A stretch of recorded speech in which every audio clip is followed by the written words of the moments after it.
இந்த நாளிலே நம்ம எல்லாரும் கர்த்தருடைய வருகைக்காக ஆயத்தமாக்கப்பட்டு கொண்டிருக்கிறோம். ஆமென். எத்தனை பேர் விசுவாசிக்கிறீங்க? கர்த்தர் சபையை ஆயத்தப்பட்டு கொண்டிருக்கிறார்.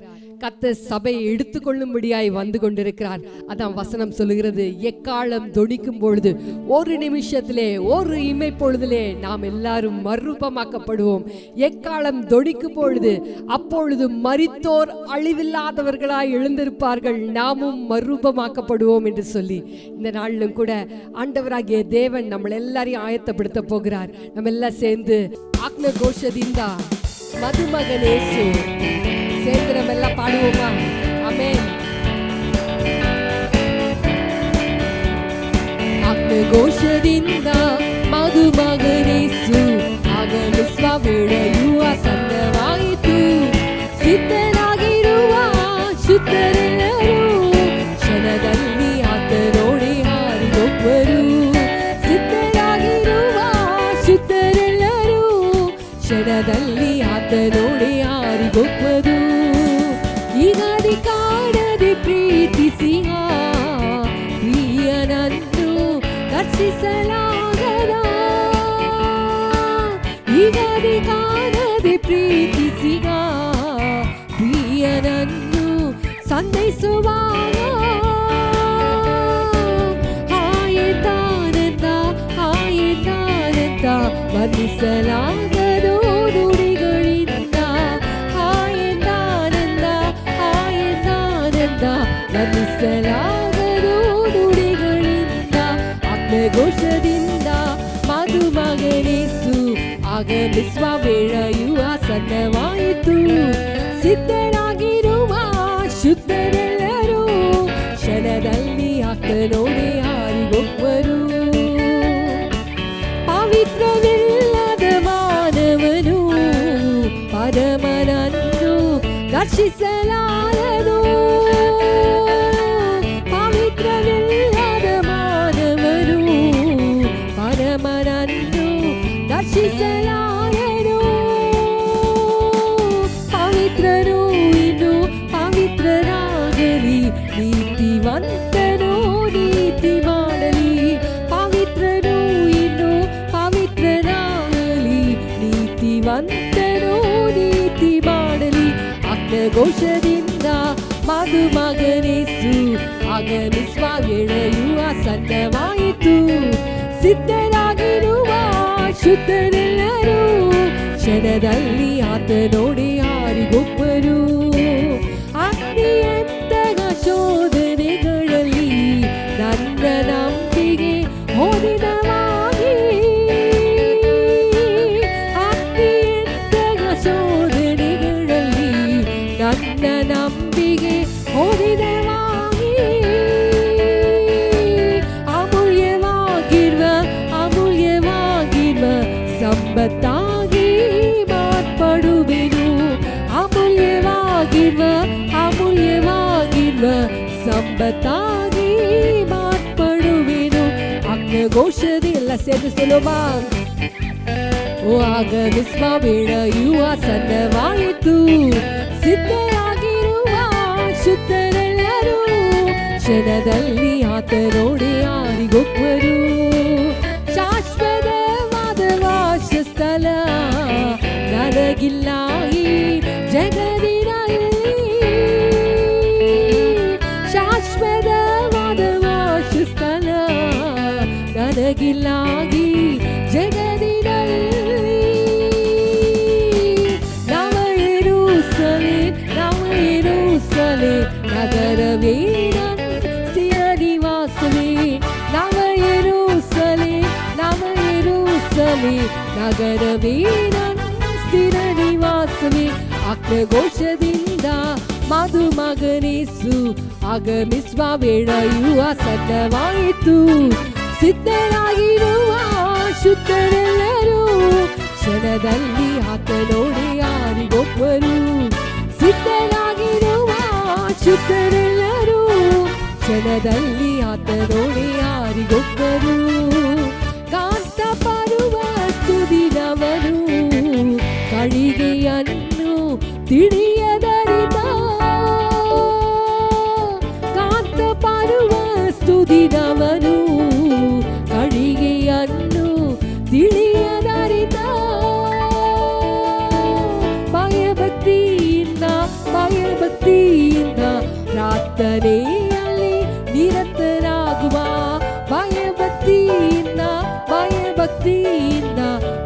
ಆತನೇ ಅಲ್ಲಿ ನಿರತರಾಗುವ ಆಘೋಷದಿಂದ ಎಲ್ಲ ಸುಲೋಮ ಮಧುಮಗನೇಸು ಆಗಮಿಸುವ ವೇಳೆಯು ಆಸನ್ನವಾಯಿತು. ಸಿದ್ಧರಾಗಿರುವ ಶುದ್ಧರೆಲ್ಲರೂ ಕ್ಷಣದಲ್ಲಿ ಆತನೊಡೆ ಹಾರಿಗೊಬ್ಬರು. ಸಿದ್ಧರಾಗಿರುವ ಶುದ್ಧರೆಲ್ಲರೂ ಕ್ಷಣದಲ್ಲಿ ஆத்தனோடே ஆறிகொப்பரு. சித்தமாயிருக்கிறதான ஒவ்வொருவரையும் ஆண்டவர் தம்மோடு கூட சேர்த்து கொண்டிருப்பார். ஆமென். உயிரோடு இருக்கிற நாமும் எதிர்கொண்டு போவோம் என்று சொல்லப்பட்டிருக்கிறது. நடப்பேன் இயேசுவுடன், நடப்பேன் காலமெல்லாம். நீதிமான் ஏனோக்கை போல பதறாமலே நான் சஞ்சரிப்பேன். நீதிமான் நோவாவை போல, யோபுவை போல. எல்லாம் சேர்ந்து பாடுவோமா? நமக்கு முன்பாக மேகம் போல திரளான சாட்சிகள் சூழ்ந்திருக்கிறார்கள். அதனாலே அவர்களுடைய சாட்சியை பார்த்து, அவர்களுடைய முன்னோடிகளை பார்த்து நாம் நடந்து போவோமா? ஆமென். ஹல்லேலூயா. நடப்பின் இயேசுவுடன், நடப்பின் காலமெல்லாம். நடப்பின் இயேசுவுடன், நடப்பின் காலமெல்லாம். பள்ளத்தாக்கிலே அவலீலி, சாரோனிலே ஓரோஜா. பள்ளத்தாக்கிலே அவலீலி, சாரோனிலே ஓரோஜா. நடப்பேன் இயேசுவுடன், நடப்பேன் காலமெல்லாம். நீதிமானே நோக்கை போல பதறாமலே சஞ்சரிப்பேன். நீதிமானே நோக்கை போல பதறாமலே சஞ்சரிப்பேன்.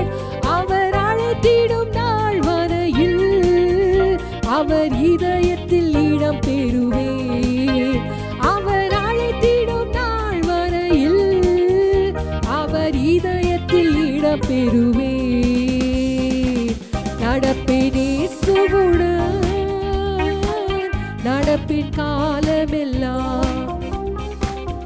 நோவா தானியேல் யோபு போல தவறாமலே நடத்திடுவேன்.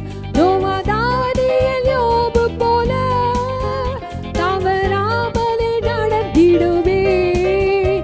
பிழை இல்லாமல் நடத்திடுவாய் கரை சேர்த்திடும் நாள் வரையில். பிழை இல்லாமல் நடத்திடுவாய் கரை சேர்த்திடும் நாள் வரையில். நடப்பேன் இயேசுவுடன், நடப்பின் காலமெல்லாம். இந்த பூமியின் சொந்தமல்ல, பரதேசியாய் நான் நடப்பேன். இந்த பூமியின் சொந்தமல்ல, பரதேசியாய் நான் நடப்பேன். என் சுயதேசம் சேரும் வரை நடப்பேன் என் இயேசுவுடன். என் சுயதேசம் சேரும் வரை நடப்பேன் என் இயேசுவுடன். நடப்பேன் இயேசுவுடன், நடப்பின் காலமெல்லாம். வெறும் கையனாய் பரலோகில் வந்திடே நானே சுரதா. வெறும் கையனாய் பரலோகில் வந்திடே நானே சுரதா. ஆத்ம ஆதாயம் செய்திடவே ஆத்மில் மானினில் நடந்திடுவே. ஆத்ம ஆதாயம் செய்திடவே அருள் மானியில் நடத்திடுவே. நடப்பேன் இயேசுவுடன், நடப்பேன் காலமெல்லாம். நடப்பேன் இயேசுவுடன், நடப்பேன் காலமெல்லாம். பள்ளத்தாக்கினில் அவர் லீ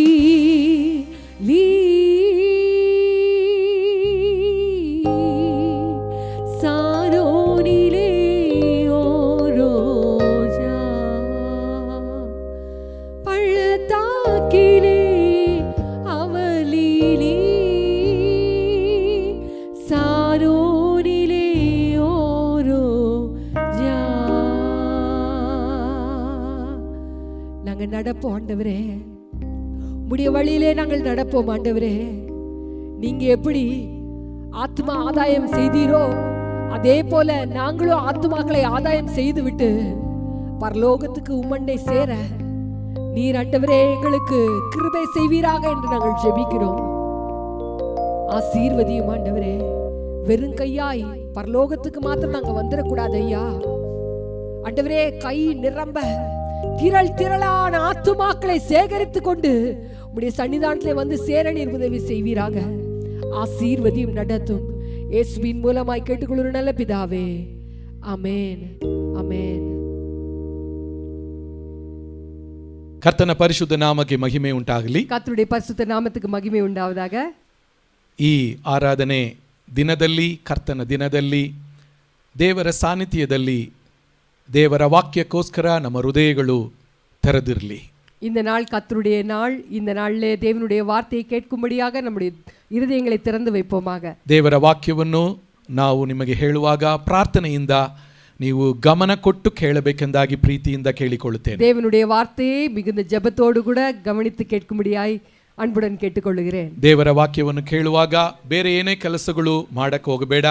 ನೀವು ಸಂಪೂರ್ಣವಾಗಿ 100% ನೀವು ದೇವರ ವಾಕ್ಯಕ್ಕೆ ಗಮನ ಕೊಟ್ಟು ಕೇಳಿರಿ. தேவனுடைய வார்த்தையை கேட்கும் பொழுது நீங்கள் வேறு எந்த வேலையும் செய்யாதபடிக்கு அதில் கவனிக்கும்படியாய் நாங்கள் கேட்டுக்கொள்கிறோம். ನಾವು ನಮ್ಮ ಮನೆಯಿಂದ ದೇವರ ವಾಕ್ಯವನ್ನು ಹೇಳುವುದನ್ನು, ಈ ವಾಕ್ಯಗಳು ನಿಮ್ಮ ಮನೆಗೆ ಬರುವುದಕ್ಕೆ ಈ ವಿಡಿಯೋ ಕಾರ್ಯಗಳು, ಈ ಮೀಡಿಯಾ ಕಾರ್ಯಗಳಲ್ಲಿ ನಮಗೆ ಸಹಾಯ ಮಾಡುವ ಜೆನಿ ಮತ್ತು ವಿಜಯ್ தம்பதிகளுக்கோஸ்கர தேவரನ್ನು ஸ்தோத்திர ಮಾಡುತ್ತೇವೆ.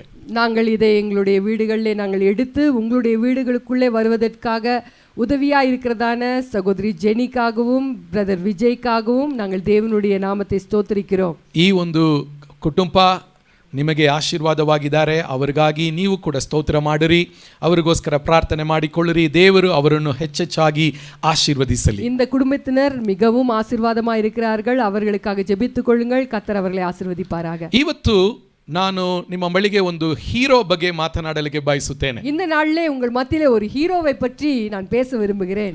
ಚರಿತ್ರದಲ್ಲಿ, ಲೋಕದ ಚರಿತ್ರದಲ್ಲಿ ನಾವು ನೋಡುವಾಗ ಅನೇಕ ದೊಡ್ಡ ದೊಡ್ಡ ಹೀರೋಗಳ ಬಗ್ಗೆ ನಾವು ಓದಬಹುದು. உலகத்திலே சரித்திரத்திலே பார்க்கும் பொழுது அநேக ஹீரோக்களை குறித்து நாம் பார்க்கிறோம். ಅನೇಕ ಫೀಲ್ಡ್ಗಳಲ್ಲಿ ಬೇರೆ ಬೇರೆ ರೀತಿಯಾದ ಹೀರೋಗಳು ಕಾಣಲ್ಪಡುತ್ತಾರೆ. வேற வேற தொழில்களிலும் ஹீரோக்களை நாம் பார்க்கிறோம். ಅಂತ ಹೀರೋಗಳ ಲಿಸ್ಟ್ನಲ್ಲಿ ನಾವು ನೋಡುವಾಗ ಹನೋಕನು ಎಂಬ ಒಂದು ಹೀರೋ ಬಗ್ಗೆ ನಾವು ನೋಡುತ್ತೇವೆ. அப்படிப்பட்டதான ஹீரோ என்கிறதான ஒரு பட்டியலில் பார்க்கும் பொழுது ஏனோக்கு என்கிறதான ஒரு நபரை குறித்து பார்க்கிறோம். ಆದಿಕಾಂಡ 5ನೇ ಅಧ್ಯಾಯದಲ್ಲಿ 22, 23, 24ನೇ ವಾಕ್ಯಗಳಲ್ಲಿ ಈ ವ್ಯಕ್ತಿಯ ಬಗ್ಗೆ ನಾವು ಓದುತ್ತೇವೆ. ஆதியாகமம் 5ஆம் அதிகாரம் 22, 23, 24 ஆகிய வசனங்களிலே இவர்களை குறித்து பார்க்கிறோம்.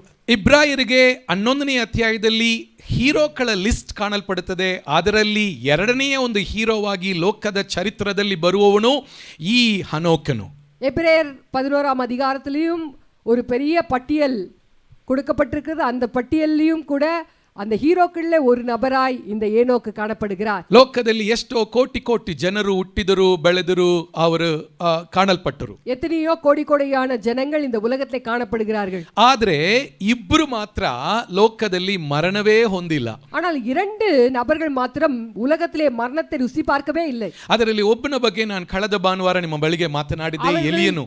அவர்களில் ஒருவரை குறித்து நான் போன வாரத்தில் நான் பேசினேன், எலியா. ಅವನು ಮರಣವನ್ನು ಕಾಣದೆ ದೇವರು ಅವನನ್ನು ತೆಗೆದುಕೊಂಡನು, ಒಯ್ಯಲ್ಪಟ್ಟನು ಎಂದು ನಾವು ಕಳೆದ ಭಾನುವಾರ ನಾವು ಕೇಳಿದ್ದೇವೆ. மரணத்தை காணாமல் அவன் எடுத்துக்கொள்ளப்பட்டான் என்று பார்க்கிறோம். ನಾವು ಕೂಡ ಅದೇ ರೀತಿಯಾಗಿ ಯೇಸು ಕ್ರಿಸ್ತನ ಬರೋಣದಲ್ಲಿ ನಾವು ಒಂದೇ ಕ್ಷಣದಲ್ಲಿ ನಾವು ತೆಗೆಯಲ್ಪಡುತ್ತೇವೆ. நாமும் கூட ஆண்டவராகிய இயேசுவின் வருகையிலே ஒரே நிமிஷத்திலே அவருடைய சன்னிதானத்துக்கு எடுத்துக்கொள்ளப்படுவோம். ಈ ಎಲಿಯನ ಹಾಗೆ ಇನ್ನೊಂದು ವ್ಯಕ್ತಿ, ಅದನ್ನೇ ನಾವು ಈಗ ನೋಡಿದ್ವಿ, ಹನೋಕನು. ಅವನ ಜೀವನದಲ್ಲಿ ಅವನು ಮರಣವನ್ನು ನೋಡಿಲ್ಲ. எலியாவை போலவே ஏனோக் என்கிறதான ஒரு மனுஷனும் கூட மரணத்தை ருசி பார்க்காதபடிக்கு எடுத்துக்கொள்ளப்பட்டான். ಅವನನ್ನು ನಾನು ಹೀರೋ ಎಂದು ನಾನು ಹೇಳಿದ್ದಕ್ಕೆ ಕೆಲವು ಕಾರಣಗಳು ಉಂಟು. அவனை ஹீரோ என்று நான் அழைப்பதற்கு ஒரு காரணம் உண்டு. ಅದನ್ನು ನಾನು ಇವತ್ತು ನಿಮಗೆ ಹೇಳಲಿಕ್ಕೆ ಬಯಸುತ್ತೇನೆ. அதை இப்பொழுது உங்கள் மத்தியிலே சொல்ல ಈ விரும்புகிறேன். ಹನೋಕನ ಜೀವನದಲ್ಲಿ ನಾವು ಕಲಿತುಕೊಳ್ಳಬೇಕಾಗಿರುವ ಬಹಳ ಮುಖ್ಯವಾದ ಪಾಠಗಳು ವಿಶೇಷವಾಗಿ ಈ ದಿನಗಳಲ್ಲಿ ನಮಗೆ ಅವಶ್ಯವಾಗಿದೆ. ಯಾಕಂದ್ರೆ ಯೇಸು ಕ್ರಿಸ್ತನ ಬರೋಣವು ಬಹಳ ಸಮೀಪವಾಗಿದೆ. ஏனோக்கை குறித்து நாம் கற்றுக்கொள்ள வேண்டியதான அநேக பாடங்கள் உண்டு. ஏனென்றால் ஆண்டவராகிய இயேசுவின் வருகை அதிவேகமா இருக்கிறது. ಈ ಹನೋಕನ ಬಗ್ಗೆ ಆದಿಕಾಂಡ 5ನೇ ಅಧ್ಯಾಯ 24ನೇ ಅಧ್ಯಾಯದಲ್ಲಿ ನಾವು ನೋಡುವಾಗ ஏனோக்கை குறித்து ஆதியாகமத்தின் புத்தகம் 5ஆம் அதிகாரம் 24ஆம் வசனத்திலே பார்க்கும் பொழுது ಹನೋಕನು ದೇವರೊಂದಿಗೆ ಅನ್ಯೋನ್ಯವಾಗಿ ನಡೆದುಕೊಳ್ಳುತ್ತಾ ಇರುವಾಗ ದೇವರು ಅವನನ್ನು ಕರೆದುಕೊಂಡದರಿಂದ ಕಾಣದೇ ಹೋದನು. ஏனோக்கு தேவனோட சஞ்சரித்துக் கொண்டிருக்கையில் காணப்படாமல் போனான். தேவன் அவனை எடுத்துக்கொண்டார். ಈ ಕಾರ್ಯಗಳಲ್ಲಿ ನಾವು ಕಲಿತುಕೊಳ್ಳಬೇಕಾಗಿರುವುದು ಏನಂದ್ರೆ, இந்த வசனத்திலே நாம் கற்றுக்கொள்ள வேண்டியதான காரியம் என்னவென்றால், ದೇವರು ಅವನನ್ನು ಕರೆದುಕೊಂಡದರಿಂದ ಅವನು ಕಾಣಲ್ಪಡದೆ ಹೋದನು. தேவன் அவனை எடுத்துக்கொண்டபடினாலே அவன் காணப்படாமல் போனான். ಒಂದು ದಿನ ಬರುತ್ತದೆ, ஒரு நாள் வரப்போகிறது, ಸಭೆಯನ್ನು ತೆಗೆದುಕೊಳ್ಳುವುದಕ್ಕೋಸ್ಕರ ಯೇಸು ಕ್ರಿಸ್ತನು ಬರುತ್ತಾನೆ. சபையை எடுத்துக்கொள்வதற்காக ஆண்டவராகிய இயேசு வரப்போகிறார். ಸಭೆ ಎಂದರೆ ನಿಜವಾದ ದೇವರ ಮಕ್ಕಳು. சபை என்றால் தேவனுடைய பிள்ளைகளை ಒಂದೇ குறிக்கிறது. ಕ್ಷಣದಲ್ಲಿ ಅದು ನಡೆಯುತ್ತದೆ. ஒரு நிமிஷத்திலே அது நடக்க ಇಡೀ போகிறது. ಲೋಕದಲ್ಲಿ ಕೋಟಿ ಕೋಟಿ ಜನರು ತೆಗೆಯಲ್ಪಡುತ್ತಾರೆ.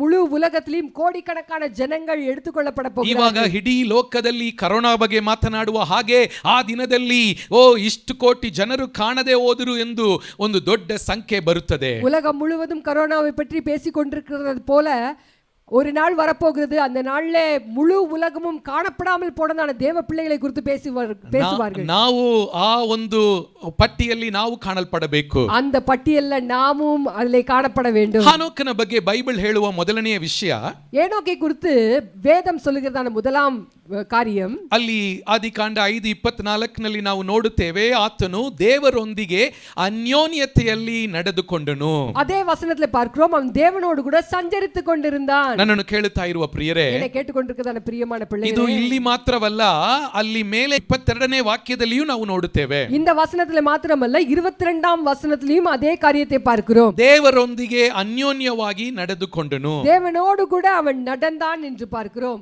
ದೇವರೊಂದಿಗೆ ಅನ್ಯೋನ್ಯವಾಗಿ ನಡೆದುಕೊಳ್ಳುವುದೆಂದ್ರೆ ಏನು ಅರ್ಥ? தேவனோடு கூட நடந்தான் என்பது எதை குறிக்கிறது? ಯಾರು ದೇವರೊಂದಿಗೆ ನಡೆಯಲು ಸಾಧ್ಯವಾಗುತ್ತದೆ? யார் தேவனோடு கூட நடக்க முடியும்? ಹನೋಕನು ದೇವರೊಂದಿಗೆ ಅನ್ಯೋನ್ಯವಾಗಿ ಇರುವುದಕ್ಕೆ ಕಾರಣವಾಗಿ ಇದ್ದಿದ್ದು ಏನು?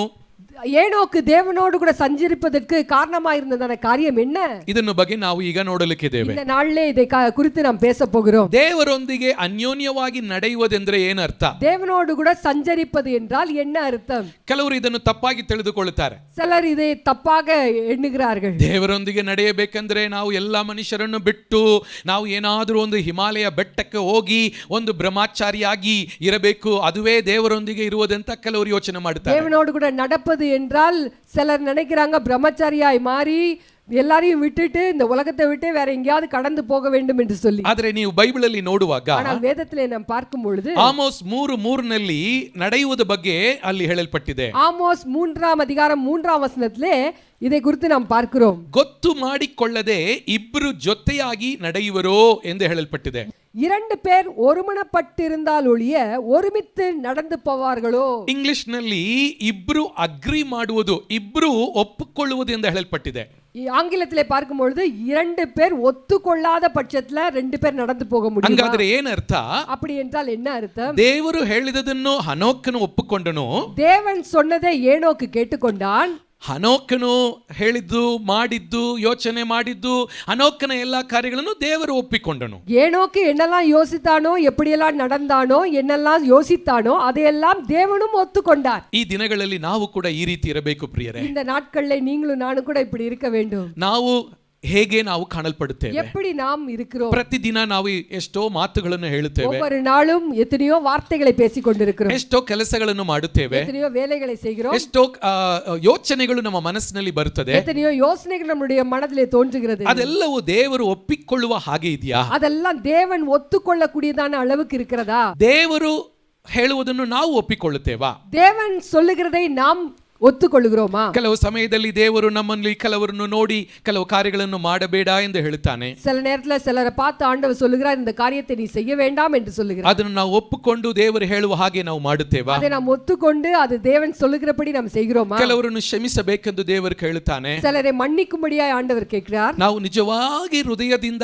ಸಂಪೂರ್ಣ ಹೃದಯದಿಂದ ಕ್ಷಮಿಸುತ್ತೇವಾ? சில இதயத்தின் ஆழத்திலிருந்து நாம் அவர்களை மன்னிக்கிறோமா? ಕೆಲವರ ಬಳಿಗೆ ನೀವು ಮಾತನಾಡದೇ ಇರಬಹುದು, ದೇವರು ನಿಮ್ಮೊಂದಿಗೆ ಅವನ ಹತ್ರ ಮಾತನಾಡು ಅವಳ ಹತ್ರ ಮಾತನಾಡು ಎಂದು ಹೇಳುವಾಗ ಅದಕ್ಕೆ ನಾವು ವಿಧೇಯರಾಗುತ್ತೇವೆ. சிலரோடு கூட பேசாமல் இருப்போம், ஆண்டவர் நம்மளை பார்த்து அவர்களோட பேசு என்று சொல்லும் பொழுது நாம் அதற்கு கீழ்ப்படுகிறோமா? ಈ ರೀತಿ ದೇವರು ನಮ್ಮೊಂದಿಗೆ ಮಾತನಾಡುವಾಗ ದೇವರು ಹೇಳುವುದನ್ನು ನಾವು ಒಪ್ಪಿಕೊಳ್ಳಲ್ಲ. இப்படி ஆண்டவர் நம்மோடு கூட பேசும்பொழுது ஆண்டவர் சொல்கிறதான காரியங்களுக்கு நாம் கீழ்ப்படுகிறதில்லை. ನಾವು ಅದನ್ನು ಜಸ್ಟಿಫೈ ಮಾಡುತ್ತೀವಿ, ಅದಕ್ಕೆ ಅನೇಕ ನೆಪಗಳು ಹೇಳುತ್ತೀವಿ. ನಾನು ಆ ಕಾರಣದಿಂದಲೇ ಈ ಕಾರಣದಿಂದಲೇ ಹಿಂಗೆ ನಾನು ಮಾಡಲ್ಲ ಹಂಗೆ ಮಾಡುತ್ತೀನಿ ಎಂದೆಲ್ಲ ನಾವು ಹೇಳುತ್ತೇವೆ. அதை நாம் நியாயப்படுத்தி அது இப்படி அப்படி என்று சொல்லி நாம் பேசிக்கொண்டே இருக்கிறோம். ಆದರೆ ಹನೋಕನ ಹಾಗೆ ನಾವು ದೇವರೊಂದಿಗೆ ಅನ್ಯೋನ್ಯವಾಗಿ ನಡೆಯಬೇಕೆಂದ್ರೆ, ஆனால் ஏனோக்கை போல தேவனோடு கூட சஞ்சரிக்க வேண்டும் என்றால் ದೇವರಿಗೆ ನಾವು ಒಪ್ಪಿಕೊಳ್ಳಬೇಕು, ನಾವು ಮಾಡುವುದನ್ನು ದೇವರು ಒಪ್ಪಿಕೊಳ್ಳಬೇಕು. நாம் செய்கிறது தேவனுக்கு ஒப்பனையா இருக்க வேண்டும் மற்றும் தேவனுக்கு செய்கிறது நமக்கு ஒப்புவித்தலா இருக்க வேண்டும். ಇಬ್ರಾಯರಿಗೆ 11ನೇ ಅಧ್ಯಾಯ 6ನೇ ವಾಕ್ಯದಲ್ಲಿ ನಾವು ನೋಡುವಾಗ, தமிழிலே பார்க்கும் பொழுது எபிரேயர் 11ஆம் அதிகாரம் 5ஆம் வசனத்திலே பார்க்கும் பொழுது, ಅವನು ಒಯ್ಯಲ್ಪಡುವುದಕ್ಕಿಂತ ಮೊದಲು ದೇವರಿಗೆ ಮೆಚ್ಚುಗೆಯಾದವನೆಂದು ಸಾಕ್ಷಿ ಉಂಟು. எடுத்துக்கொண்டபடினாலே அவன் காணப்படாமற் போனான், அவன் தேவனுக்கு பிரியமானவன் என்று அவன் எடுத்துக்கொள்ளப்படுவதற்கு ಮುನ್ನமே ಸಾಕ್ಷಿ பெற்றான். ಆದಿಕಾಂಡದಲ್ಲಿ ಹನೋಕನು ದೇವರೊಂದಿಗೆ ನಡೆದನು ಎಂದು ಹೇಳಲ್ಪಟ್ಟಿದೆ. ஆதியாகமத்திலே பார்க்கும் பொழுது ஏனோக்கு தேவனோடு கூட நடந்தான் என்று பார்க்கிறோம். ಆದರೆ ಹೊಸ ಒಡಂಬಡಿಕೆಯಲ್ಲಿ ಇಬ್ರಾಯರಲ್ಲಿ ನಾವು ನೋಡುತ್ತೇವೆ, ಆತನು ದೇವರಿಗೆ ಮೆಚ್ಚುಗೆಯಾದವನಾಗಿದ್ದನು ಎಂದು ನಾವು ನೋಡುತ್ತೇವೆ. எபிரேயர் புத்தகத்திலே பார்க்கும் பொழுது தேவனுக்கு பிரியமானவன் என்று பார்க்கிறோம். ನನ್ನನ್ನು ಕೇಳುತ್ತಾ ಇರುವ ಪ್ರಿಯರೇ, கேட்டுக்கொண்டிருக்கிறதான பிரியமான ಈಗ ದೇವರು ನಮ್ಮನ್ನು ನೋಡುವಾಗ இன்றைக்கு தேவன் நம்மை பார்க்கும் பொழுது ನಮ್ಮ ಬಗ್ಗೆ ಏನು ಸಾಕ್ಷಿ ಕೊಡ್ತಾನೆ? நம்மை குறித்து என்ன சாட்சி சொல்லுகிறார்? ನಾವು ದೇವರಿಗೆ ಮೆಚ್ಚುಗೆಯಾದವನು ಎಂದು ಸಾಕ್ಷಿ ನಮ್ಮನ ಬಗ್ಗೆ ಹೇಳಕ್ಕಾಗ್ತದಾ? தேவன் நம்மை பார்த்து இவன் பிரியமானவன் என்று சொல்ல முடியுமா? ನನಗೆ ಒಂದು ದೊಡ್ಡಪ್ಪ ಇದ್ರು, எனக்கு ஒரு பெரியப்பா இருந்தாங்க. ಅವರ ಹೆಸರು ದೇವಪ್ರಿಯಂ. அவர் பேர் தேவப்பிரியம். ಬಹಳ ಸುಂದರವಾದ ಹೆಸರು ಅಲ್ವಾ? அது ரொம்ப அருமையான பேர் அல்லவா? ದೇವರಿಗೆ ಮೆಚ್ಚುಗೆಯಾಗಿ ನಾವು ನಡೆಯಬೇಕು, தேவனுக்கு பிரியமாய் நடந்து கொள்ள வேண்டும். ಕೆಲವರು ಯಾವಾಗ ಅವರ ಬಗ್ಗೆ ಒಳ್ಳೆಯ ಸಾಕ್ಷಿ ಹೇಳ್ತಾರಂದ್ರೆ, எப்பொழுது சிலரை பத்தி நல்ல சாட்சியை சொல்றாங்கன்னா ಅವರು ಸೆತ್ತ ಮೇಲೆ, அவங்க செத்து போன பிறகு, ಅದುವರೆಗೂ ಅವರ ಬಗ್ಗೆ ಕೆಟ್ಟದಾಗಿ ಎಲ್ಲರೂ ಹೇಳ್ತಾರೆ. அது வரைக்கும் அவங்கள பத்தி அவதூறா தான் பேசுவாங்க. ಆದರೆ ಅವರು ಸೆತ್ತ ಮೇಲೆ ಏನಾದರೂ ಅವರ ಬಗ್ಗೆ ಒಳ್ಳೆಯದು ಮಾತಾಡಬೇಕಲ್ಲ ಎಂದು 3ನೇ ದಿನ ಇಲ್ಲ 40ನೇ ದಿನ ಅವರ ಬಗ್ಗೆ ಒಳ್ಳೆಯ ಸಾಕ್ಷಿ ಏನಾದರೂ ಕಂಡುಹಿಡಿದು 4 ಕಾರ್ಯಗಳು ಹೇಳ್ಬಿಡ್ತಾರೆ. செத்து போன பிறகு 3வது நாள் 40 நாள்னு சொல்லி ஒரு 3-4 நல்ல காரியங்களை பார்த்து எல்லாம் பேச ஆரம்பிப்பாங்க. ಆದ್ರೆ ಇಲ್ಲಿ ನೋಡ್ರಿ, ಹನೋಕನ ಬಗ್ಗೆ 6ನೇ ವಾಕ್ಯದಲ್ಲಿ ಹೇಳಲ್ಪಟ್ಟಿದೆ, ಅವನು ಒಯ್ಯಲ್ಪಡುವುದಕ್ಕಿಂತ ಮೊದಲು ಅವನು ದೇವರಿಗೆ ಮೆಚ್ಚುಗೆಯಾದವನಾಗಿದ್ದನೆಂದು ಸಾಕ್ಷಿ ಉಂಟು. ஆனா வேதத்திலே பார்க்கும் பொழுது எபிரேயர் புத்தகத்திலே அவன் எடுத்துக்கொள்ளப்படுவதற்கு முன்பாகவே அவன் சாட்சி பெற்றான். ನನ್ನನ್ನು ಕೇಳುತ್ತಾ ಇರುವ ಪ್ರಿಯರೇ, என்னை ಕೇಳಿಕೊಂಡಿರುವುದಾன ಪ್ರಿಯமான ಈ பிள்ளைகளே, ರೀತಿಯಾದ ಒಂದು ಸಾಕ್ಷಿ ನಾವು ಈ ಲೋಕದಲ್ಲಿ ಜೀವಿಸುವಾಗಲೇ ನಮ್ಮ ಬಗ್ಗೆ ಇರಬೇಕು. நம்மை குறித்ததான சாட்சியும் நாம் இந்த பூலோகத்திலே வாழும் பொழுதே இப்பேற்பட்டதான சாட்சிகளை பெற்றுக்கொள்ள வேண்டும். ಇದುವೇ ಈ ದಿನದಲ್ಲಿ ನಮಗೆ ಬಹಳ ಮುಖ್ಯವಾದ ಒಂದು ಪ್ರಾರ್ಥನೆಗಳಾಗಿರಲಿ. இதுதான் நம்மளுடைய வாழ்க்கையிலே முக்கியமான ஒரு ஜெபமா இருக்கு. ಕೆಲವು ಸಮಯದಲ್ಲಿ ದೇವರಿಗೆ ಮೆಚ್ಚುಗೆಯಾದ ಕಾರ್ಯಗಳನ್ನು ನಾವು ಮಾಡುವಾಗ ಜನರು ಅದನ್ನು ಇಷ್ಟಪಡುವುದಿಲ್ಲ. நாம் தேவனுக்கு பிரியமான காரியங்களை செய்யும் பொழுது ஜனங்களுக்கு அது விருப்பம் இருக்காது.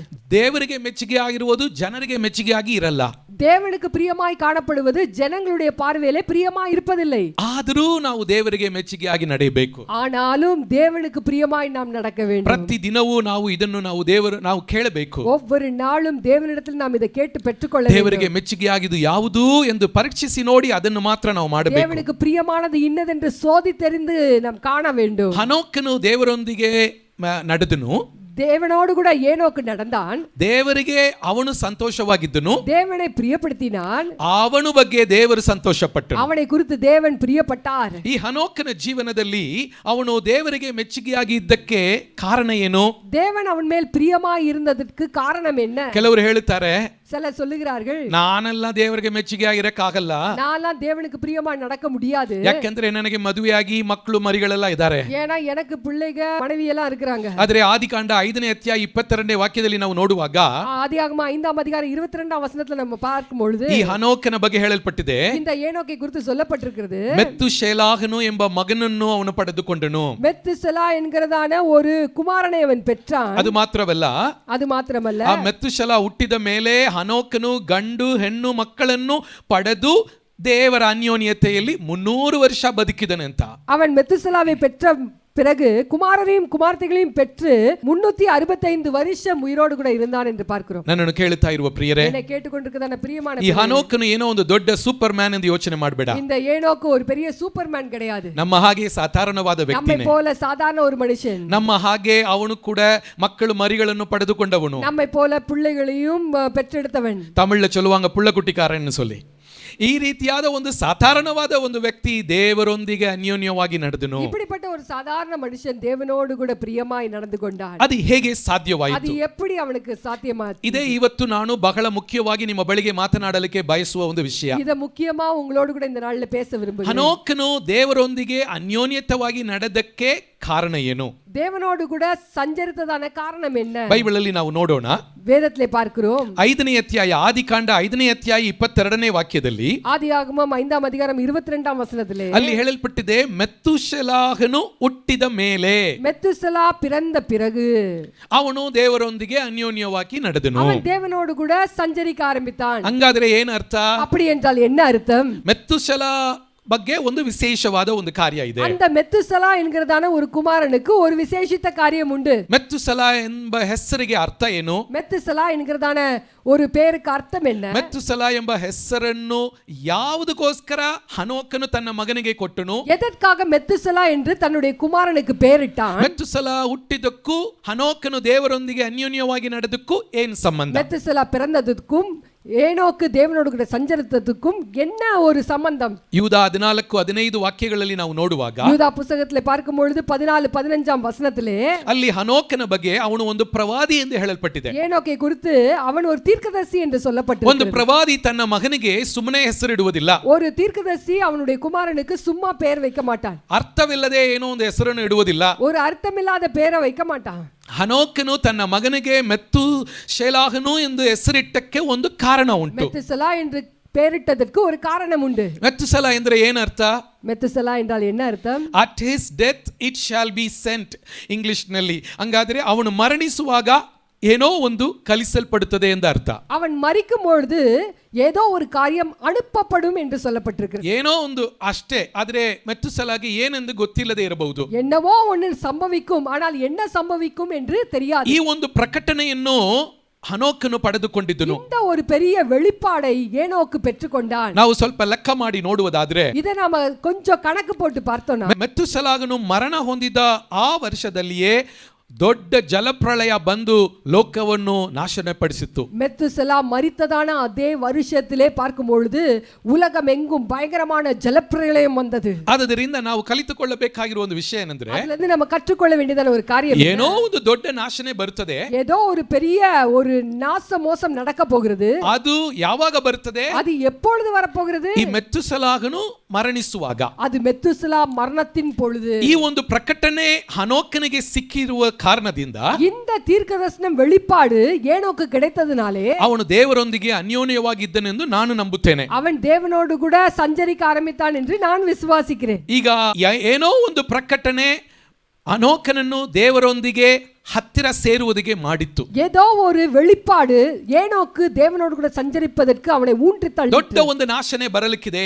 ஒரு பயங்கரமான நாசம் மோசம் நடக்க போகிறது. ನಮಗೂ ಕೂಡ ಒಂದು ಪ್ರಕಟಣೆ ಸಿಕ್ಕಿದೆ. நமக்கும் கூட ஒரு தீர்க்கதரிசனத்தின் வார்த்தை கிடைத்திருக்கு. ಬೈಬಲಲ್ಲಿ ನಾವು ಓದಿ ನೋಡುವಾಗ, வேதத்திலே நாம் பார்க்கும் பொழுது, ಮತ್ತಾಯ 24ನೇ ಅಧ್ಯಾಯದಲ್ಲಿ, வேதத்திலே மத்தேயு 24ஆம் அதிகாரத்திலே, ಲೂಕ 21ನೇ ಅಧ್ಯಾಯದಲ್ಲಿ, லூக்கா 21ஆம் அதிகாரத்திலே ಯೇಸು ಸ್ವಾಮಿ ಅಂತ್ಯ ಕಾಲದಲ್ಲಿ ಬರಲಿಕ್ಕಿರುವ ದೊಡ್ಡ ನಾಶನೆ ಬಗ್ಗೆ ಹೇಳಿದ್ದಾನೆ. ஆண்டவராகிய இயேசு வரப்போகிறதான பயங்கரமான அழிவை குறித்து பேசி இருக்கிறார். 2 ತೆಸಲೋನಿಕೇಯರಿಗೆ 1ನೇ ಅಧ್ಯಾಯ 2ನೇ ಅಧ್ಯಾಯ 3ನೇ ಅಧ್ಯಾಯಗಳಲ್ಲಿ ಈ ಅಪೊಸ್ತಲನಾದ ಪೌಲನು ಇದರ ಬಗ್ಗೆ ಹೇಳಿದ್ದಾನೆ. 2 தெசலோனிக்கேயர் புத்தகத்துல 2ஆம் அதிகாரம் 3ஆம் அதிகாரம் 4ஆம் அதிகாரத்திலே பவுல் அப்போஸ்தலன் அவருடைய வருகை குறித்து சொல்லப்பட்டிருக்கிறது. ಅಪೊಸ್ತಲನಾದ ಯೋಹಾನನು ಕೂಡ ಪ್ರಕಟಣೆ ಪುಸ್ತಕದಲ್ಲಿ 6ನೇ ಅಧ್ಯಾಯದಿಂದ 18ನೇ ಅಧ್ಯಾಯದಲ್ಲಿ ವರೆಗೂ ಮಧ್ಯದಲ್ಲಿ ನಾವು ನೋಡುವಾಗ ದೊಡ್ಡ ಒಂದು ಇಕ್ಕಟ್ಟಾದ ಒಂದು ಬಹಳ ಉಪದ್ರವ ಕಾಲದ ಬಗ್ಗೆ ಬರೆಯಲ್ಪಟ್ಟಿದ್ದಾನೆ. அப்போஸ்தலனாகிய யோவானும் கூட தன்னுடைய புத்தகத்திலே 6ஆம் அதிகாரத்துல இருந்து 18ஆம் அதிகாரம் வரைக்கும் பயங்கரமான உபத்திரவத்தின் காலத்தை குறித்து அவர் பேசி இருக்கிறார். ಇದೆಲ್ಲವೂ ಯಾವುದಕ್ಕೋಸ್ಕರ ಬರೆಯಲ್ಪಟ್ಟಿದೆ? இதெல்லாம் எதற்காக எழுதப்பட்டிருக்கிறது? ನಮ್ಮನ್ನು ಭಯಪಡಿಸುವುದಕ್ಕೋಸ್ಕರ ಅಲ್ಲ ರೀ, நம்மளை பயப்படுத்துவதற்காக அல்ல,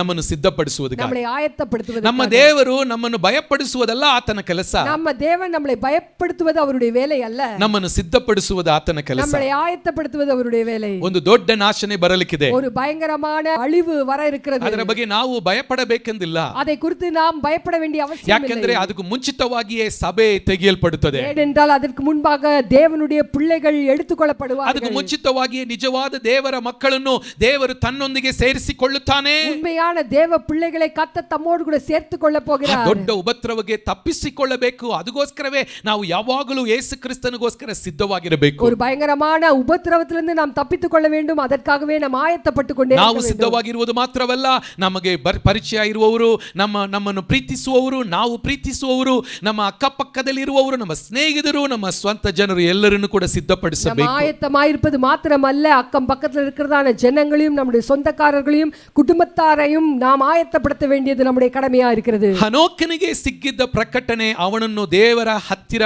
ದೇವರೊಂದಿಗೆ ಅನ್ಯೋನ್ಯವಾಗಿ ನಡೆಯಲಿಕ್ಕೆ ಮಾಡಿತ್ತು. ஏனோக்குக்கு கிடைத்ததான இந்த வெளிப்பாடு தேவனோடு கூட அவனை கிட்டி நெருங்க பண்ணிட்டு. ನಮಗೆ ಯೇಸು ಕ್ರಿಸ್ತನ ಬಗ್ಗೆ ಒಂದು ಪ್ರಕಟಣೆ ಸಿಕ್ಕಿದೆ. நமக்கு இயேசுவை குறித்ததான ஒரு வெளிப்பாடு கிடைத்திருக்கிறது. ಯೇಸುವಿನ ಬಗ್ಗೆ ನಮಗಿರುವ ಪ್ರಕಟಣೆ ನಮ್ಮನ್ನು ದೇವರ ಹತ್ತಿರ ಸೇರುವುದಕ್ಕೆ ಮಾಡುತ್ತದೆ.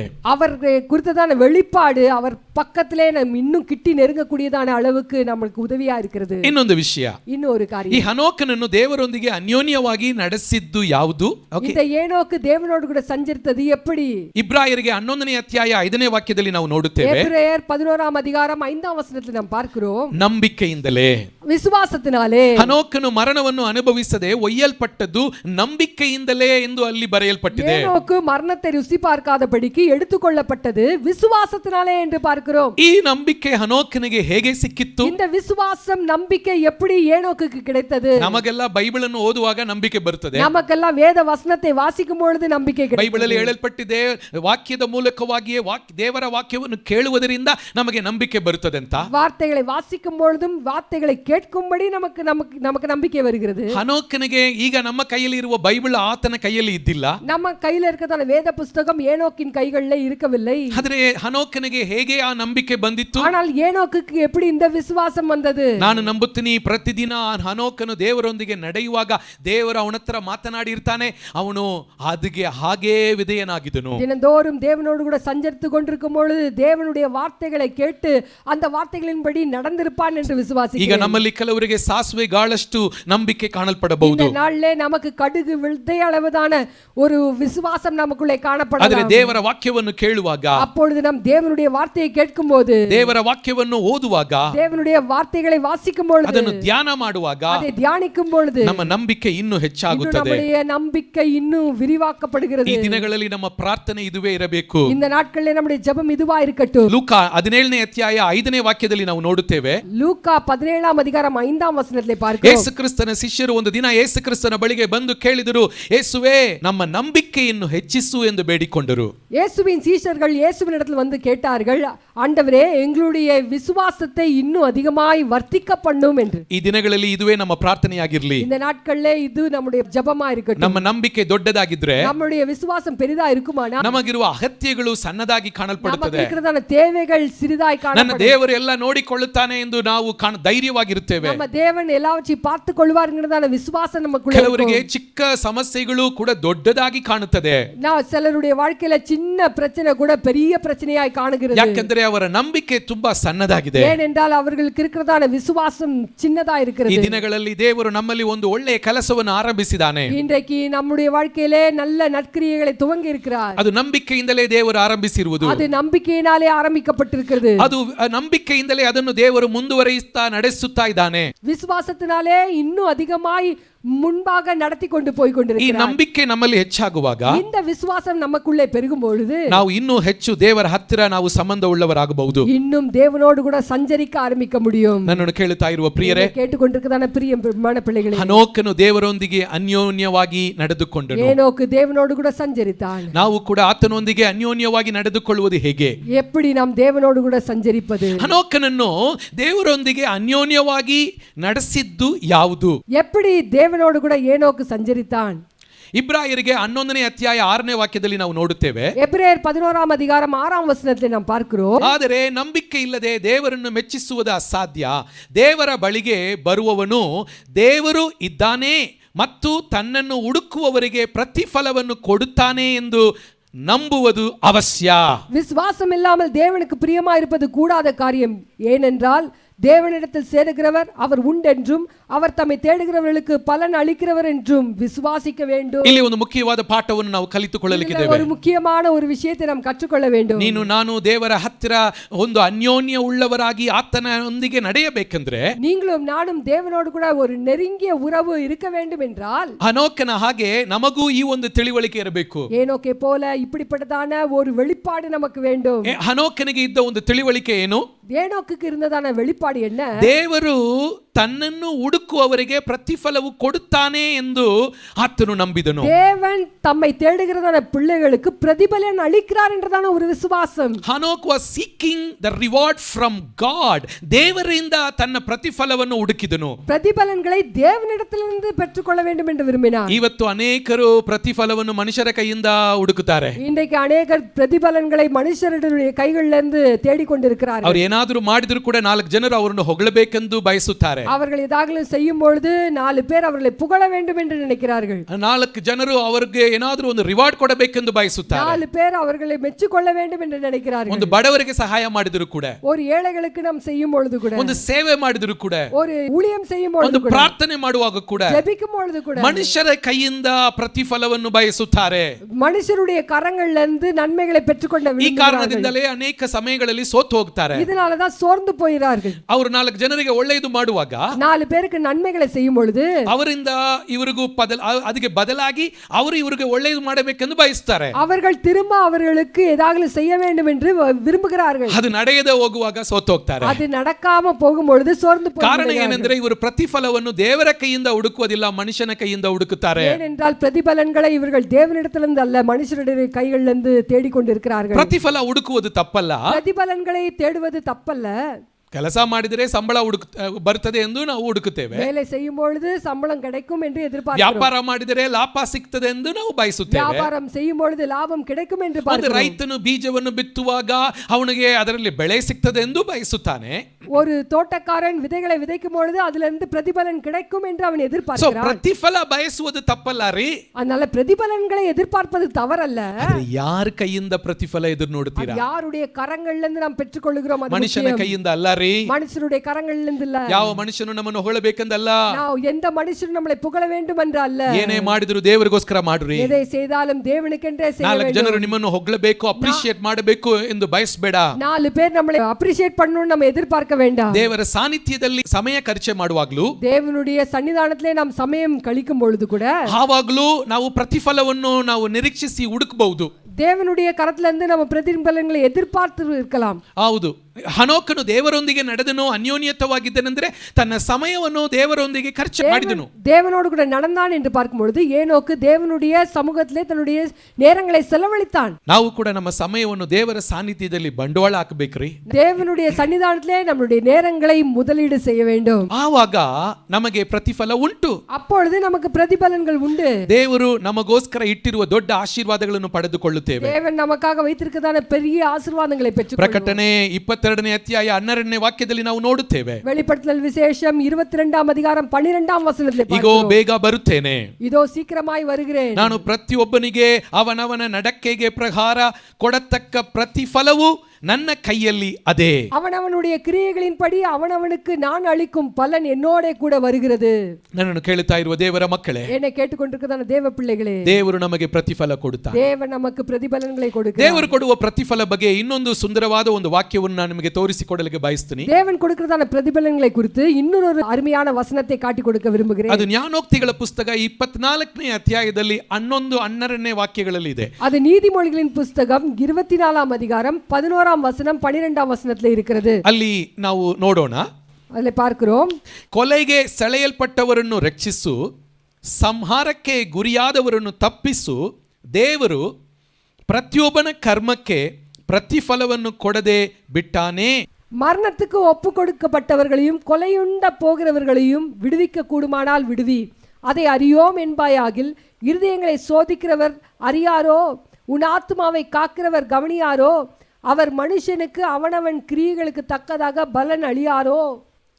ನನ್ನನ್ನು ಕೇಳುತ್ತಾ ಇರುವ ದೇವರ ಮಕ್ಕಳೇ, என்னை கேட்டுக்கொண்டிருக்கிறதான தேவ பிள்ளைகளே, ಯೇಸು ಕ್ರಿಸ್ತನು ಬೇಗನೆ ಬರುತ್ತಾನೆ. ஆண்டவராகிய இயேசு சீக்கிரம் வரப்போகிறார். ನಿಜವಾದ ದೇವರ ಮಕ್ಕಳನ್ನು ತನ್ನೊಂದಿಗೆ ಸೇರಿಸಿಕೊಳ್ಳುತ್ತಾನೆ. உண்மையான தேவ பிள்ளைகளை தன்னோடு கூட சேர்த்துக் கொள்ள போகிறார். ಆದರೆ ಪಾಪದಲ್ಲಿ ಇರುವವರು, அதனாலே பாவத்தில் இருக்கிறதான ஜனங்கள் ಅವರು ಕೈಬಿಡಲ್ಪಡುತ್ತಾರೆ. அவர்கள் கைவிடப்பட்டு போவார்கள். ಈಗ ನಮಗೆ ಪರಿಚಯ ಇರುವವರು ಯಾರಾದರೂ, இப்பொழுது நமக்கு தெரிந்திருக்கதான யாராகிலும் ಅವರು ಕೈಬಿಡಲ್ಪಡುವ ಪರಿಸ್ಥಿತಿಯಲ್ಲಿ ಇರುವುದಾದ್ರೆ, அவர்கள் கைவிடப்பட்டு போகக்கூடியதான நிலைமையில இருப்பார்கள் என்றால், ಅವರ ಬಗ್ಗೆ ಜ್ಞಾನೋಕ್ತಿಗಳು 24:11 ಓದುತ್ತೇವೆ. அவர்களை குறித்து நீதிமொழியின் புஸ்தகம் 24ஆம் அதிகாரம் 11ஆம் வசனத்தில் சொல்ல, ಕೊಲೆಗೆ ಸೆಳೆಯಲ್ಪಟ್ಟವರು ಎಂದು ಅವರ ಬಗ್ಗೆ ಹೇಳಲ್ಪಟ್ಟಿದೆ.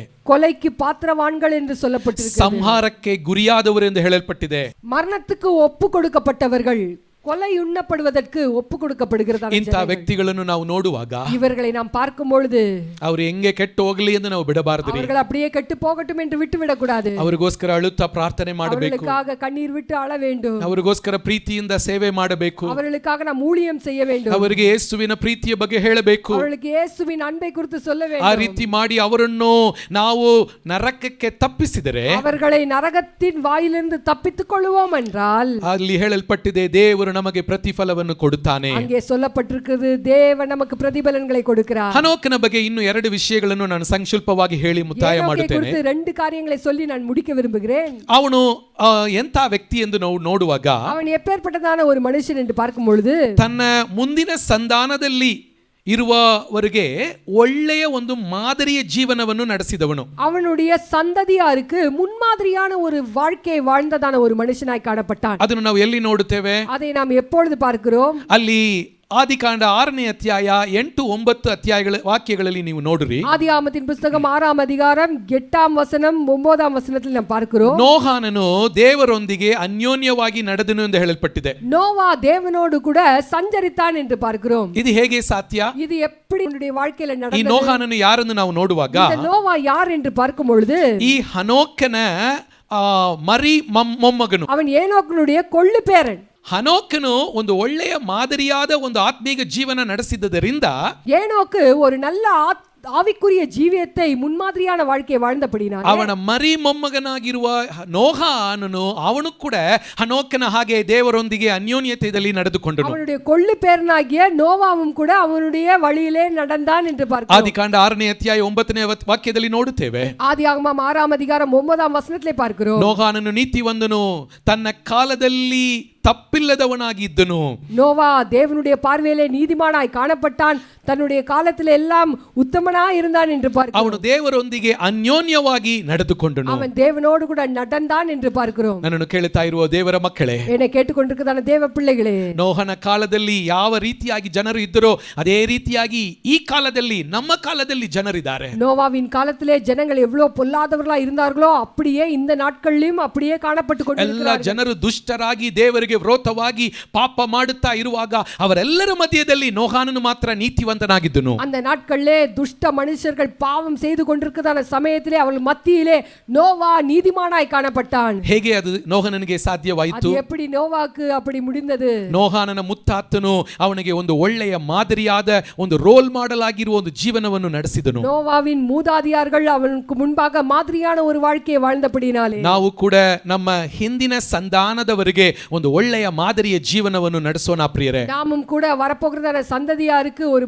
நல்ல மாதிரியான வாழ்க்கையை நாம் வாழ வேண்டும். ಕೊನೆಯದಾಗಿ முடிவாக ಈ ಹನೋಕನ ಬಗ್ಗೆ ಒಂದು ಬಹಳ ಸುಂದರವಾದ ಒಂದು ವಿಷಯ ನಾನು ಹೇಳಿ ஏனோக்கை ಮುಗಿಸ್ತೀನಿ. குறித்து ஒரு அருமையான விஷயத்தை சொல்லி முடிக்க விரும்புகிறேன். ಯೂದ ಪತ್ರಿಕೆ 14-15 ವಾಕ್ಯಗಳಲ್ಲಿ ನಾವು ನೋಡುತ್ತೇವೆ. யூதா புத்தகத்திலே 14ஆம் வசனம் 15ஆம் வசனத்திலே பார்க்கிறோம். ಅಲ್ಲಿ ಈ ಹನೋಕನು ದೇವರ ಬಗ್ಗೆ ಆತನು ಮಾತನಾಡಿದನು. ಏನೋಕ್ ದೇವனை ಕುರಿತು பேசினான். ಏನು ದೇವರ ಬಗ್ಗೆ ಏನು ಮಾತನಾಡಿದನು? தேவனை குறித்து என்ன பேசினான்? ಅರ್ಧ ಬರ್ಧ ಸತ್ಯ ಮಾತನಾಡಿಲ್ಲ. அவன் ஏதோ அறகுறையான சத்தியங்களை பேசவில்லை. ದೇವರು ಪ್ರೀತಿ ಉಳ್ಳವರು, தேவன் அன்புள்ளவர், ಕೃಪೆ ತುಂಬಿದವನು, அவர் கிருபை உள்ளவர், ಆತನು ಕರುಣೆ ಉಳ್ಳವನು. கருணை உள்ளவர். ಏನೇ ನೀನ್ ತಪ್ಪು ಮಾಡಿದ್ರು ಏನು ಆಗಲ್ಲ, எல்லா தப்பும் பண்ணலாம் ஒண்ணும் நடக்காது, ಆತನು ಕ್ಷಮಿಸಿಬಿಡ್ತಾನೆ, எல்லாத்தையும் மன்னிச்சிருவாரு, ಆತನು ನಾವು ಆತನ ಮಕ್ಕಳು ತಾನೆ, நம்ம எல்லாரும் அவருடைய பிள்ளைகள் தானே, ನಮ್ಮ ಇಷ್ಟಕ್ಕೆ ಇರಬಹುದು, நம்ம ಇಷ್ಟத்துக்கு வாழலாம். ಆ ರೀತಿ ಮಾತನಾಡಿಲ್ಲ. அப்படி அவன் பேசவில்லை. ದೇವರ ಬಗ್ಗೆ ಇರುವ ಸತ್ಯವನ್ನು ಸತ್ಯವಾಗಿ ಮಾತನಾಡಿದ. தேவனை குறித்ததான சத்தியத்தை சத்தியமாய் பேசுகிறதை பாருங்க. ದೇವರು ಪ್ರೀತಿ ಉಳ್ಳವನು, தேவன் அன்புள்ளவர், ಅದೇ ಸಮಯದಲ್ಲಿ ಆತನು ನೀತಿ ಉಳ್ಳವನು. அதே சமயத்தில் அவர் நீதி உள்ளவர். ಹನೋಕನು ಅದರ ಬಗ್ಗೆ ಜಾಗೃತಿಯಾಗಿ ಮಾತನಾಡಿದನು. ஏனோக்கு அதை குறித்து மிகவும் ஜாக்கிரதையாய் பேசுகிறதை ಅದರ பார்க்கிறோம். ಬಗ್ಗೆ ಅವನು ಹೇಳುವಾಗ ಒಂದು ನ್ಯಾಯ ತೀರಿಸುವ ದಿನ ಬರುತ್ತದೆ ಎಂದು ಹೇಳಿದನು. அவர் அதை குறித்து பேசும்பொழுது நியாய தீர்ப்பின் நாள் என்று ஒரு நாள் வரப்போகிறது என்று ಇವತ್ತು பேசுகிறார். ಅನೇಕ ದಿನಗಳಿದೆ.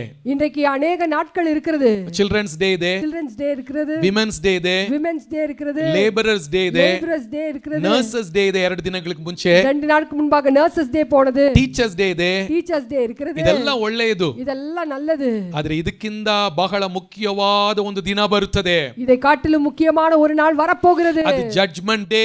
அது நியாய தீர்ப்பின் நாள். ಅದಕ್ಕೋಸ್ಕರವೇ ಯೇಸು ಸ್ವಾಮಿ ಬರುತ್ತಾನೆ. ಅದಕ್ಕಾகவே இயேசு வரப்போகிறார். ತನ್ನ ಮಕ್ಕಳಿಗೆ ಪ್ರತಿಫಲವನ್ನು ಕೊಡುತ್ತಾನೆ. தம்முடைய பிள்ளைகளுக்கு பிரதிபலன்களை கொடுக்க போகிறார். ಲೋಕವನ್ನು ನ್ಯಾಯ ತೀರಿಸುತ್ತಾನೆ. லோகத்தை நியாயம் தீர்க்க போகிறார். ಇನ್ನು ಮುಂದೆಯೂ ನೀವು ಪಾಪದಲ್ಲಿ ಜೀವನ ಮಾಡಬೇಡ. இனிமேலும் பாவத்திலே இருக்க வேண்டாம். ನನ್ನನ್ನು ಕೇಳುತ್ತಾ ಇರುವ ದೇವರ ಮಕ್ಕಳೇ, என்னை கேட்டுக்கொண்டிருக்கிற தேவ பிள்ளைகளே, ಹನೋಕನ ಹಾಗೆ ஏனோக்கே போல ದೇವರೊಂದಿಗೆ ಅನ್ಯೋನ್ಯವಾಗಿ ನಾವು ನಡೆಯೋಣ. தேவனோடு கூட சஞ்சரிப்போமாக. ದೇವರಿಗೆ ಮೆಚ್ಚುಗೆಯಾಗಿ ನಡೆಯೋಣ. தேவனுக்கு பிரியமாய் நடப்போமாக. ದೇವರಲ್ಲಿರುವ ನಂಬಿಕೆಯಲ್ಲಿ ಬೆಳೆಯೋಣ.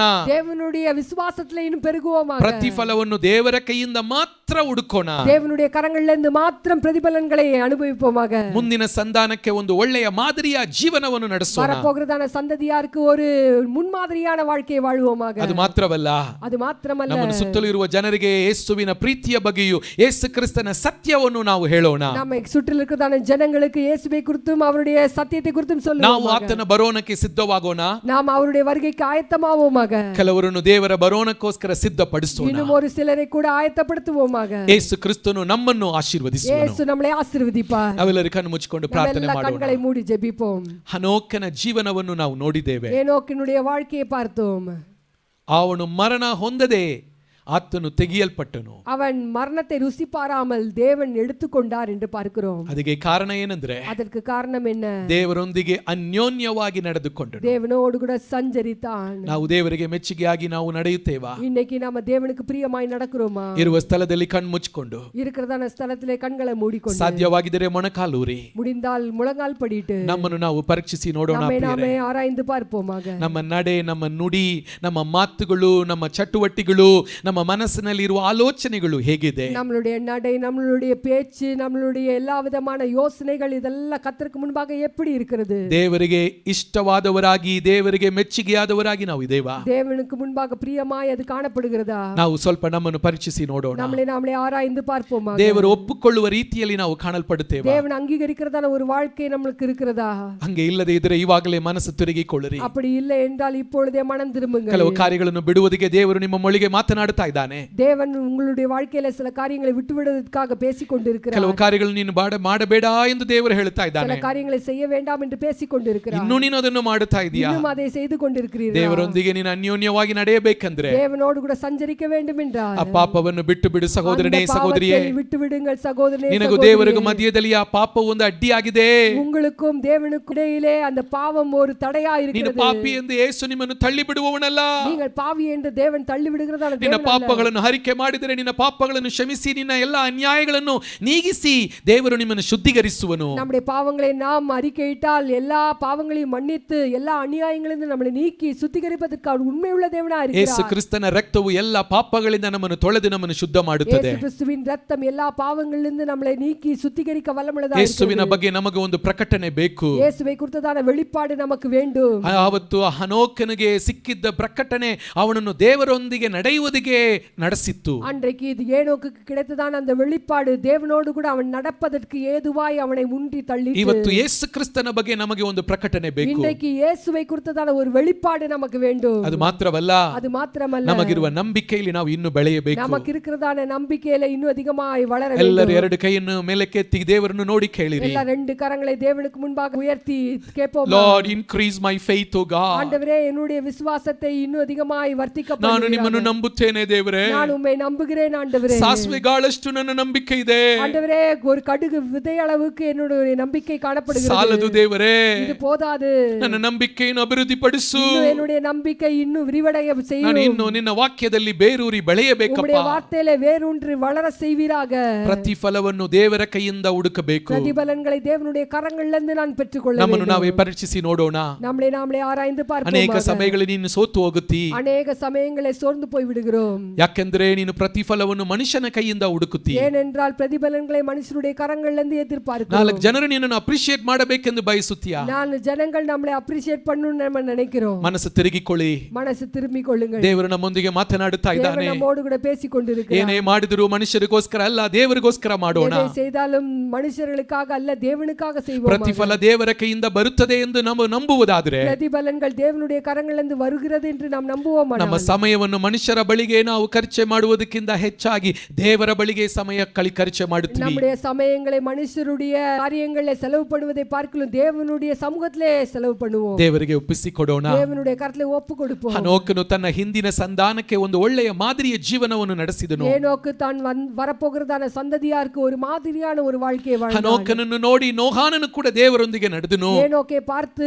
நோவாவும் நீதிமானாய் வாழ்ந்தான். ನಮ್ಮನ್ನು ನೋಡಿ 4 ಜನರು ದೇವರ ಮಾರ್ಗದಲ್ಲಿ ನಡೆಯಬೇಕು. நம்மை பார்க்கிறதான ஜனங்கள் இயேசுவை பின்பற்ற வேண்டும். ದೇವರೇ, ನಾವು ಒಂದು ಒಳ್ಳೆಯ ಮಾದರಿಯ ಜೀವನವನ್ನು ನಡೆಸುವುದಕ್ಕೆ ಸಹಾಯ ಮಾಡು. ஒரு நல்ல ஒரு முன்மாதிரியான வாழ்க்கையை வாழ்வதற்கு உதவி செய்வீராக. ನಾವು ಇತರರಿಗೆ ನಿನ್ನ ಸುವಾರ್ತೆಯನ್ನು ಸಾರುವುದರಲ್ಲಿ ಜಾಗೃತಿಯಿಂದ ನಾವು ಕಾಣಲ್ಪಡುವುದಕ್ಕೆ, மற்றவர்களுக்கு சுவிசேஷத்தை பிரசங்கிப்பதிலே நாங்கள் ஜாக்கிரதையுள்ளவர்களாய் ಹನೋಕನ காணப்படுவோம். ಹಾಗೆ ನಾವು ಧೈರ್ಯವಾಗಿ ಮಾತನಾಡಬೇಕು. ஏனோக்கை போல நாங்கள் தைரியமாய் பேச வேண்டும். ಸತ್ಯವನ್ನು ಸತ್ಯವಾಗಿ ಮಾತನಾಡಬೇಕು. சத்தியத்தை சத்தியமாய் பேச ಈ வேண்டும். ಕೃಪೆಯನ್ನು ನಮಗೆ இந்த ಅನುಗ್ರಹಿಸು. கிருபைகளை நீர் எங்களுக்கு தருவீராக. ನಮ್ಮನ್ನು ನಿನ್ನ ಬರೋಣಕ್ಕೋಸ್ಕರ ಸಿದ್ಧಪಡಿಸು. உம்முடைய வருகைக்கு எங்களை ஆயத்தப்படுத்துவீராக. ನಮ್ಮಲ್ಲಿ ಒಳ್ಳೆಯ ಕೆಲಸವನ್ನು ಆರಂಭಿಸಿದ ದೇವರು எங்களிலே நற்கிரியைகளை துவங்கி இருக்கிறதான தேவன் ಅದನ್ನು ಮುಂದುವರಿಯುತ್ತಾ ನಮ್ಮನ್ನು ನಡೆಸಿ அதை முற்றும் முடிய ಸಿದ್ಧಿಗೆ ತರುವುದಕ್ಕಾಗಿ ಸ್ತೋತ್ರ ದೇವರೇ. நடத்தி முடிக்க வல்லமுள்ளதான தேவனாய் ಆಶೀರ್ವದಿಸು. ஆசீர்வதியும். ಯೇಸುವಿನ ನಾಮದಲ್ಲಿ ಬೇಡುತ್ತೇವೆ ತಂದೆಯೇ. இயேசுவின் நாமத்தினாலே ಕೇಳಿಕೊಳ್ಳುகிறோம் நல்ல பிதாவே. ಆಮೆನ್, ஆமென், ಆಮೆನ್. ஆமென். ನಾವೆಲ್ಲರೂ ಸೇರಿ ಹೇಳೋಣ. ನನ್ನ ಮನವೇ, என் ஆத்துமாவே கர்த்தரை ஸ்தோத்திரி. ನನ್ನ ಸರ್ವೇಂದ್ರಿಗಳೇ ಆತನ ಪವಿತ್ರ ನಾಮವನ್ನು ಕೀರ್ತಿಸಿರಿ. என் ஆத்துமாவே ನನ್ನ ಮನವೇ ಯೆಹೋವನನ್ನು ಕೊಂಡಾಡು. கர்த்தர் செய்த ಆತನು ಮಾಡಿದ ಉಪಕಾರಗಳಲ್ಲಿ ಒಂದನ್ನೂ ಮರೆಯಬೇಡ. ஆமென். ನಮ್ಮ ಕರ್ತನಾದ ಯೇಸು ಕ್ರಿಸ್ತನ ಕೃಪೆಯು, ತಂದೆಯಾದ ದೇವರ ಪ್ರೀತಿಯು, ಪರಿಶುದ್ಧಾತ್ಮನ ಅನ್ಯೋನ್ಯತೆ, ಆಳ್ವಿಕೆ, ನಡೆಸುವಿಕೆ ನಿಮ್ಮೆಲ್ಲರೊಂದಿಗೆ ಎಂದೆಂದಿಗೂ ಕ್ರಿಸ್ತನ ಬರೋಣದ ದಿನವರೆಗೂ ಶಾಶ್ವತವಾಗಿ ನೆಲೆಗೊಂಡಿರಲಿ. ஆமென். ದೇವರು ನಿಮ್ಮೆಲ್ಲರನ್ನು ಆಶೀರ್ವದಿಸುವನು. கர்த்தர் உங்களை ஆசீர்வதிப்பாராக. ದೇವರ ಕೃಪೆ ನಿಮ್ಮೊಂದಿಗೆ ಇರಲಿ. தேவனுடைய கிருபை உங்களோடு கூட இருப்பதாக.